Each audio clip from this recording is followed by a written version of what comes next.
बच्चों, कैसे हैं आप सब लोग। स्वागत है आपका आपके अपने YouTube चैनल थर्ड पोल सॉल्यूशन में। आज हम हमारी सीरीज में अगले अध्याय पर बात करेंगे, जो है 8th ग्रेड अभ्यास पुस्तिका सामाजिक विज्ञान सत्र 2024-25 का अध्याय 9, जिसका नाम है नए साम्राज्य और राज्य। बिना किसी देरी के जल्दी से शुरू करते हैं। प्रश्न नंबर 1, गुप्त वंश के प्रथम शासक थे। इसका उत्तर है बच्चों ऑप्शन बी, समुद्रगुप्त थे।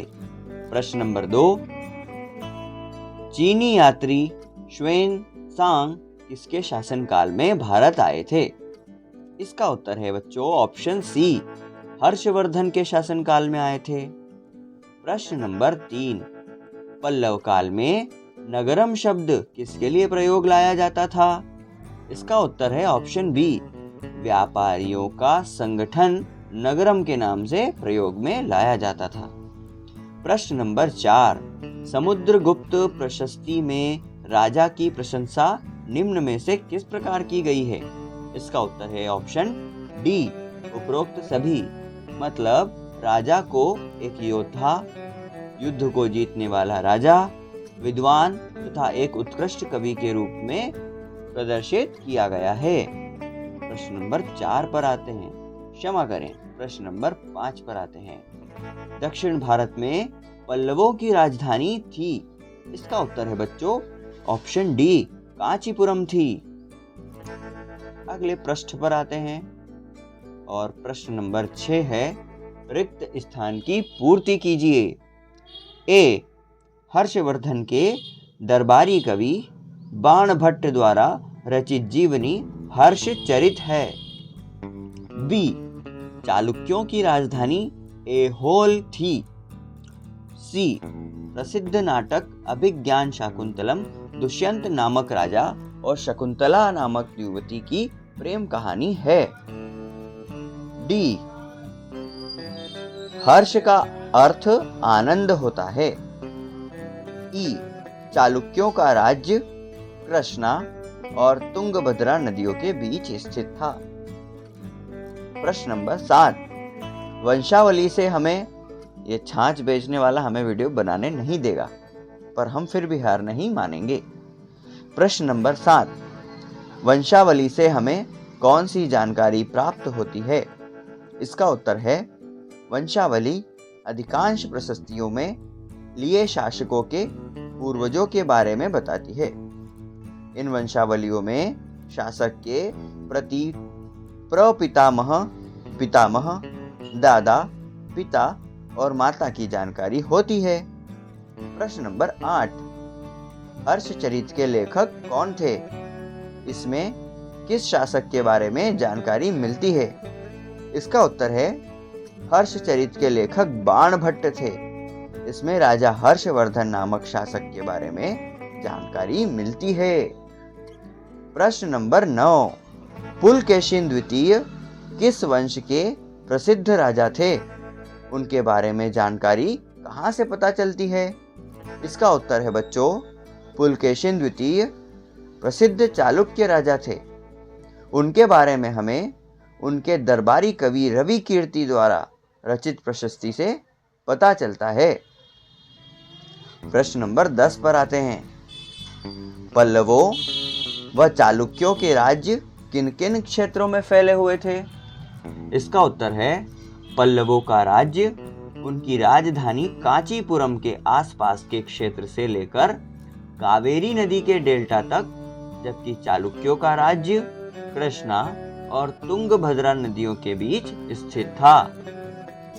प्रश्न नंबर 11, पल्लव व चालुक्य राजाओं के प्रशासन की मुख्य विशेषताएं लिखिए। इसका उत्तर है पल्लव व चालुक्य राजाओं के प्रशासन की मुख्य विशेषताएं। भूमि कर सबसे महत्वपूर्ण था। प्रशासन की प्राथमिक इकाई गांव होते थे।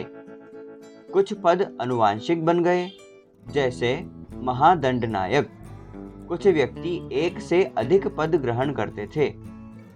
नगर श्रेष्ठी, सार्थवाह, प्रथम कुलीक आदि प्रभावकारी पद थे। प्रश्न नंबर 12, इस काल की सैनिक व्यवस्था के बारे में लिखिए। इसका उत्तर है, इस काल की सैनिक व्यवस्था की निम्न विशेषताएं हैं।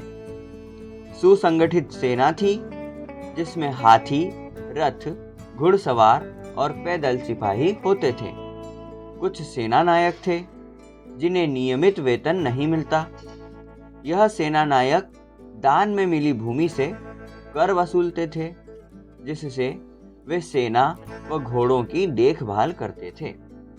सामंत का कार्य हथियार जुटाना था। प्रश्न नंबर 13। पल्लव काल में सभा से क्या आशय था? ये अपना कार्य किस प्रकार करती थी? इसका उत्तर है, पल्लवों के अभिलेखों में कई स्थानीय सभाओं की चर्चा है। ब्राह्मण भूस्वामियों के संगठन को सभा कहते हैं। ये सभाएं उप समितियों के जरिए सिंचाई, खेतीबाड़ी से जुड़े विभिन्न काम, सड़क निर्माण, स्थानीय मंदिरों की देखरेख आदि का काम करती थी। जिन इलाकों के भूस्वामी ब्राह्मण नहीं थे, वहां उर नामक ग्राम सभा के होने की बात कही गई है। प्रश्न नंबर 14। पल्लवों व चालुक्यों के राजाओं को किस वंश के राजाओं द्वारा समाप्त किया गया? इसका उत्तर है, पल्लवों व चालुक्यों के राजाओं को या राज्यों को अंततः राष्ट्रकूट तथा चोल वंशों ने समाप्त किया। प्रश्न नंबर 15।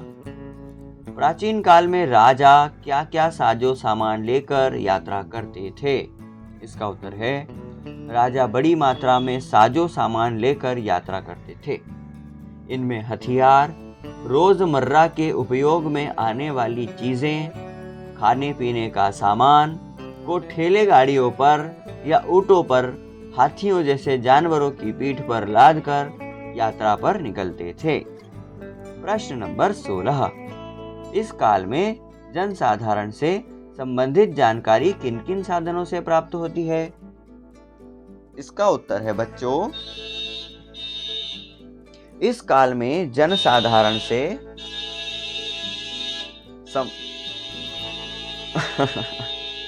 शायद हॉर्न वाले को मजा आ रहा है हॉर्न बजाने में। इस काल में जनसाधारण से संबंधित जानकारी हमें नाटकों, वृत्तांतों, प्रशस्तियों से मिलती है। जैसे कालिदास द्वारा रचित अभिज्ञान शाकुंतलम से तात्कालिक जीवन की झलक प्राप्त होती है। साथ ही फा शिएन जैसे यात्रियों द्वारा लिखित अपनी यात्रा वृत्तांतों से भी जानकारियां प्राप्त होती है। चलो बच्चों, तो अध्याय 9 भी समाप्त हुआ। वीडियो पसंद आए तो सब्सक्राइब कर देना, लाइक कर देना, दोस्तों के साथ शेयर कर देना। मिलते हैं अगले वीडियो में, तब तक के लिए धन्यवाद।